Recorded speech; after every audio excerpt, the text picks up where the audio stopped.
Сәлем балақайым. Бүгін сенің каналымда менің сабақтарымды көргеніме өте қуаныштымын. Бүгін біздер математикадан 37-ші сабақ 4 санын қосу және азайту деген тақырыппен танысатын боламыз.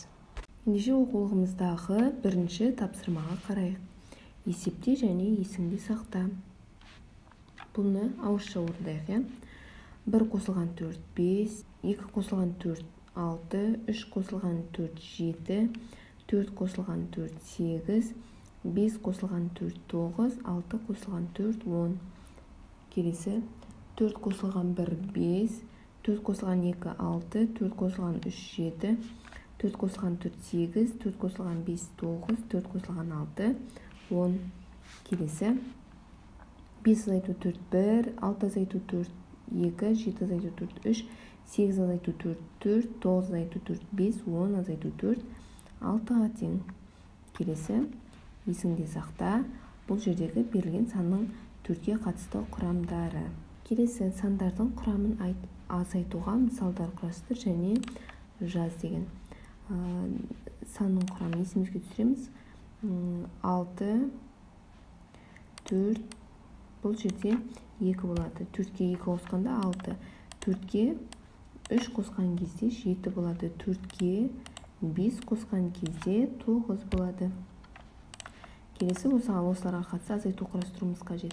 Енді 6-дан азайтамыз 4-ті. Тең болады 2-ге. Келесі 6-дан 2-ні азайтамыз. 6-ны азайтамыз тең болады 4-ге.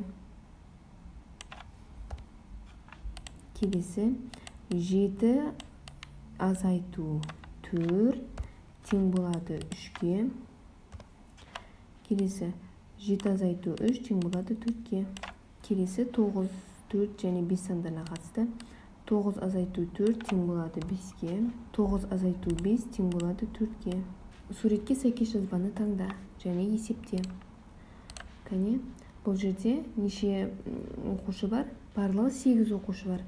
8 оқушының 4 оқушы кетіп бара жатыр. Бұл жерде азайып қалды. Сонда бұл 8 азайту 4 деген болады. Келесі бұл жерде барлығы 6 оқушы тұр. 6 оқушыға тағы да 4 оқушы келіп қосылып жатыр. Сонда 6 қосу 4.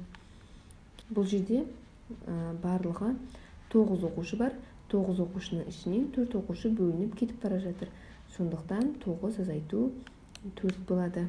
Бұл жерде мәні 6 қосу 4 тең 10-ға, 9 азайту 4 тең 5-ге.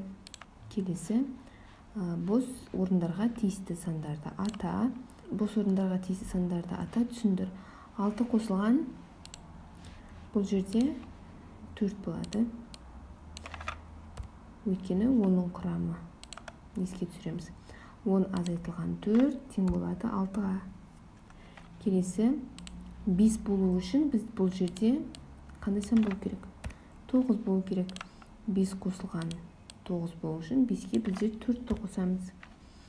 Келесі 8-ден қандай санды азайтқан кезде 4 болады? 8-ден 4-ті азайтқан кезде 7-ден нешені азайтқан кезде 4 болады? 7-ден 3-ті азайтқан кезде. Келесі қандай саннан 4-ті азайтқан кезде 3 болады? 7-ден 4-ті азайтқан кезде 3 болады. 6-дан нешені азайтқан кезде 3 қалады? 6-дан 3-ті азайтқан кезде 3 болады. Келесі астында мысалдарды түсіндір, есепте және жаз дейді. Бұл жерде 3 санның қосындысының мәнін табуымыз қажет. Алдымен 5-ке 2-ні қосамыз. Бұл 7. Келесі 7-ге 2-ні қосамыз. 9. Келесі 3-ке 3 қосамыз. 6. 6-ға 1 қосамыз. 7. Келесі 6 қосылған 1 7-ге тең. 7-ге тең 7 қосу 2 тең 9-ға.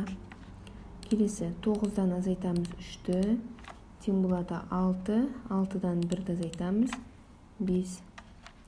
Келесі 8 азайтылған 2 тең 6-ға. 6 азайтылған 2 тең 4-ге. келесі 10 азайтылған 2 тең 8-ге, 8 азайтылған 2 тең 6-ға. Осымен балалар, бүгін біздер бүгінгі тақырыпқа берілген тапсырмалардың барлығын орындап шықтық. Тақырыптар түсінікті болған болса, каналға тіркеліп лайк қалдыруды ұмытпа.